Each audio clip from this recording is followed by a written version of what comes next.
Speaking of extraordinary stuff, we've got to talk about Optus and the fact, of course, they're looking for a new CEO now after their last two public relations disasters, after system failures in both cases.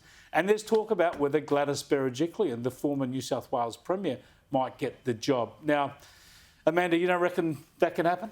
I don't think it's the right fit. I mean, I'm a little concerned that if she does get the job, that the 13 LGAs in Western Sydney will get their Optus cut off for the sake of she doesn't want them to have access. So I think there's a lot of trauma across New South Wales of some decisions that were made and just in general of what happened. Plus also, I don't think she would want to be in the spotlight during a difficult time after being through a very difficult time. I think it's a good job. Now, I'm firmly in the Gladys Berejiklian camp, not in terms of this job, but James, I reckon the findings against her were rubbish. She reckons that too. She's challenged them in court. Yeah. But the trouble with this whole ICAC process is the smear saw her give up her political career. Mm-hmm.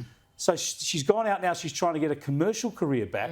And because the smear still hangs over her, the process is dragged out so long, it's going to nobble her commercial career. So she keeps getting punished for something that so far is not proved at all. Yeah, and it's completely unfair. But as you say, she's not the right person to take this job at this time for three reasons. Number one, she was part of the stuff up in the communications. She's an executive at Optus and she went missing when this whole thing went down. Number two, as you say, she's a divisive figure. There's still this thing hanging over her head. And number three, after the evidence from ICAC, I'm not sure Gladys wants to be focusing on telephone calls right now.